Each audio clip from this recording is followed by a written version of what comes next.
আজকে সারাটা রাতই প্রায় একটু থেমে থেমে বৃষ্টি হয়েছে। ভাবছিলাম সকাল হতে হতে হয়তো বৃষ্টিটা থেমে যাবে। বৃষ্টি থেমেছে ঠিকই, কিন্তু ওয়েদারটা বেশ হিমশীতল। ভাবলাম ঠিক আছে, বাইরে অফিসে যাওয়ার আগে আমি সকালে নাস্তাটা আজকে খিচুড়ি দিয়েই করব। যদিও আসলে আমাদের সকালে নাস্তা তেমন একটা করা হয় না, যদিও বা করা হয় ব্রেড বাটার এগুলো দিয়ে সেরে নেই। কিন্তু বৃষ্টির দিনে খিচুড়ি ছাড়া কি জমে বলেন তো? তো যেহেতু দুপুরে বাসায় থাকবো না, এজন্য ভাবলাম সকালে আজকে হেভি একটা নাস্তা করব। এই জন্য ঝটপট বাইরে বের হওয়ার আগে খিচুড়ি বসিয়ে দিলাম। খিচুড়িটা আমি একটু ভুনা খিচুড়ি করে ফেলছি। গতকাল রাত্রে আমি আসলে একটু বেশি করে রান্নাবান্না করে রেখেছিলাম। ইভেন ভাতও বেশি করে রান্না করে ফেলেছি, রাত্রে খেয়েছিলাম। আর যেটা ছিল সেটা দুপুরে কিন্তু সেজার পাপার বাচ্চাদের হয়ে যেত। তো এই যে রাইস কুকারে সেই ভাতটা রয়ে গেছে, এখন এই সাদা ভাতটা যেহেতু দুপুরে আর খাওয়া হবে না, তো এটাকে আমি ফ্রিজে উঠিয়ে রেখে যাব। আর খিচুড়িটা একটু বেশি করে করেছি, সকালে এখন একদম ভরপেট নাস্তা হবে। আর যা বেঁচে থাকবে তা দুপুরে ওরা খেয়ে নিতে পারবে। তো খিচুড়ির সাথে কি করব চিন্তা করছিলাম, যেহেতু হাতে অনেক সময় কম। আর সকালে উঠে আসলে আমি এরকম রান্নাবান্না করি না। আমার যেদিন কাজ থাকে সেদিন আগের দিন রাত্রেই রান্না শেষ করে রাখি, সকালে কোনো রকমে দৌড় দিই। সারা রাত যেহেতু একটু থেমে থেমে বৃষ্টি হচ্ছিল, এই জন্য রাত্রেবেলায় জানলা দিয়ে যখন বৃষ্টি দেখছিলাম, আমার কাছে মনে হচ্ছিল যে না, একটু আর্লি উঠবো এবং আজকে একটু খিচুড়ি তো রান্না করবই। ডিম ভাজি বা আলু ভর্তা হলেও কিন্তু মন্দ হয় না। ভুনা খিচুড়ি করে ফেলেছি, আর সাথে আগের দিনে রান্না করা মাংস দিয়ে আমাদের হয়ে যাবে। একটা জিনিস কি জানেন, আমার কাছে না খিচুড়ি খাওয়ার জন্য না কোনো দিনক্ষণের প্রয়োজন হয় না। মানে আমি একদম টাটা পিঠা রোদের মধ্যেও যদি কেউ আমাকে বলে খিচুড়ি খেতে হবে, আমি মনে হয় মাসের 30টা দিনই খিচুড়ি খেতে পারবো। পোলাও বিরিয়ানির থেকে আমার কাছে খিচুড়িটা সব থেকে বেশি মজা লাগে। হ্যাঁ, সাদা ভাত তো ডেফিনেটলি পছন্দ করি, ভর্তা ভাত সবজি অন্যগুলো আলাদা জিনিস, বাট খিচুড়িটা আমার কাছে অন্যরকম একটা আবেগের নাম। তো যাই হোক, আমার ভুনা খিচুড়ি রান্না হয়ে গেছে। আমি উপর থেকে একটু সরিষার তেল দিয়ে দিয়েছি হালকা করে, আর ধনেপাতা কুচি। ব্যাস, এবার আমার খিচুড়িটা ডান। এদিকে যে মাংস রান্নাটা ছিল আগের দিনের, সেটা আরেকটু জ্বালিয়ে নিচ্ছি। এখন এই গরম গরম খিচুড়ি দিয়ে মাংসটা খাওয়ার পালা। এরপরে আমি আসলে নিজে তাড়াহুড়া করে একটু রেডিও হয়ে নিলাম। এখন কিন্তু আপনারা খেয়াল করবেন যে আমার ভিডিওগুলো আমি অনেক আগে যেভাবে ভিডিও করতাম, মোটামুটি 2-3 বছর আগে থেকে যারা আমাকে দেখেন, আমি তখন সকাল থেকে সন্ধ্যা পর্যন্ত কি কি করছি না করছি খুব সুন্দর মতো সবকিছু গুছিয়ে ভিডিও করার চেষ্টা করতাম। বাট এখন আর আসলে এত কাজের ব্যস্ততার মধ্যে সেভাবে ভিডিও করা হয় না। এখন কিন্তু আমি আসলে আমার লাইফের সবকিছু তেমন কোনোভাবেই আপনাদের সাথে শেয়ার করতে পারি না, সময়ের অভাবেই। যতটুকু পারি সামান্য কিছু শেয়ার করার চেষ্টা করি। যাই হোক, তো এই যে দেখেন আমি রেডি হয়ে বের হয়ে গিয়েছি, আর আমি যে কি কি বকবক করছিলাম আমি নিজেও জানি না, পরে ভয়েস ওভারটা করছি। তো কাজে বের হচ্ছি, সেজার পাপা আমাকে স্টেশনে নামিয়ে দিয়ে ও যাবে কিছু বাজারের লিস্ট দিয়েছি সে বাজারগুলো করতে। আর আমার বাসায় কিন্তু অলরেডি গেস্ট আছে। তো গেস্ট যেহেতু আছে, গেস্টদেরকে সাথে নিয়ে তার একটু ঘোরাফেরারও অ্যাপয়েন্টমেন্ট আছে। তো আমি অফিসের কাজে বের হয়ে গেলাম, আর সেজার পাপা হচ্ছে আমার যে বাজারের লিস্ট ছিল, তো গেস্ট যে আছে তার সাথে করে কিছু বাজার সদাই করে নিয়ে আসছে। এখন আপনাদের মনে প্রশ্ন জাগতেই পারে যে আমার বাসায় গেস্ট কে এসেছে।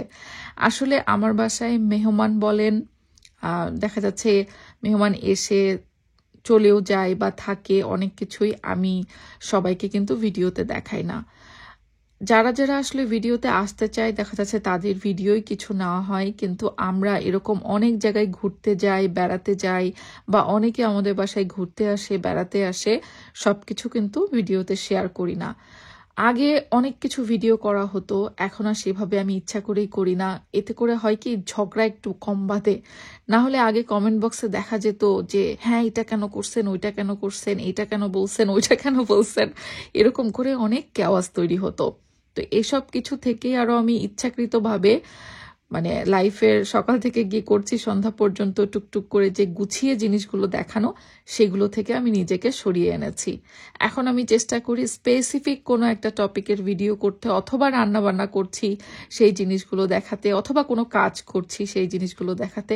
এতে করে হয় কি, কমেন্ট বক্সটা একদম নিট অ্যান্ড ক্লিন থাকে। মানে ওই যে ঝগড়া করা মানুষগুলো আর কোনো দোষ খুঁজে পায় না আসলে। যাই হোক, মজা করলাম আজকের ভিডিওতে, আবার কেউ বকা দিয়েন না। আসলে ভালোবাসার মানুষরাই বেশি।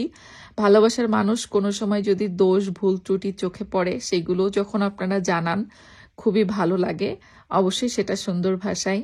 আমি কিন্তু সবার কমেন্টগুলোই মোটামুটি পড়ি এবং অনেক ধন্যবাদ আপনাদেরকে যে আপনারা আমাদেরকে এত ভালোবাসেন।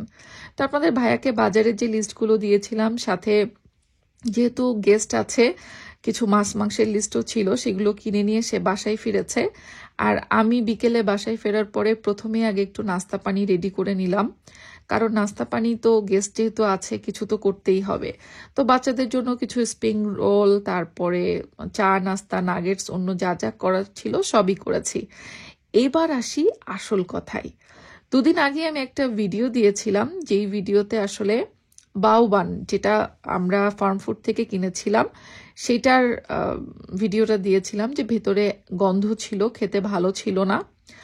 তো সেটার ভিডিও দেখার পরে অনেকে আমাকে বলেছে, হ্যাঁ উনি হয়তো জানে না এটা মোমোজ না, এটা বাউবান, প্যাকেটে লেখা আছে।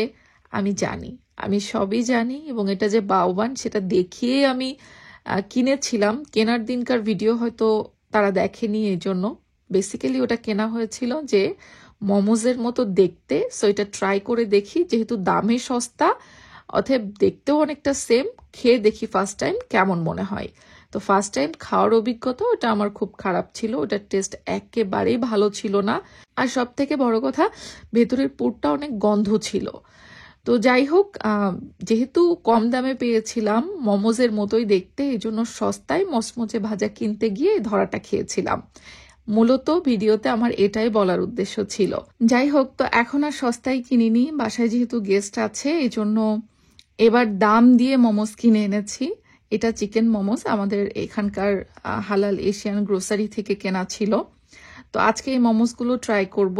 এই সসটাও আগের দিন পিৎজা কেনা হয়েছিল রাত্রে, সেই পিৎজার সাথে এসেছিল, সেই সসটা দিয়ে আমি আজকে এখন মোমোজটা সার্ভ করে ফেললাম।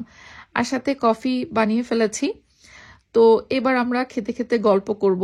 আমি প্রথমেই বলি যে গত দিনের ভিডিওতে কিন্তু আমি বলেছিলাম যে সস্তায় বা কম দামে অনেক সময় জিনিস কিনতে গিয়ে আমরা ঠকে যাই। তো আমার অবস্থাও সেরকম হয়েছে, যে এই মোমোজগুলো কম দামে কিনতে আমি ভেতরে ভালো পাইনি, বা এটা টেস্ট খুবই খারাপ ছিল। তো আসলে বাউবানটাকে আমি মোমোজ বলেছিলাম, কিন্তু যেদিন আমি কিনেছিলাম সেদিন কিন্তু বাউবানই বলেছিলাম, এবং কেনার সময় হয়তো আপনাদেরকে ভিডিওতে বলেছিলাম যে এটা মোমোজের মতো দেখতে, এটা ট্রাই করে দেখি। যাই হোক, আজকের যে মোমোজটা কিনেছি এটা একটু বেশি দাম দিয়ে কেনা ছিল, এবং ভেতরে সত্যিই চিকেন ছিল, টেস্টও ভালো ছিল।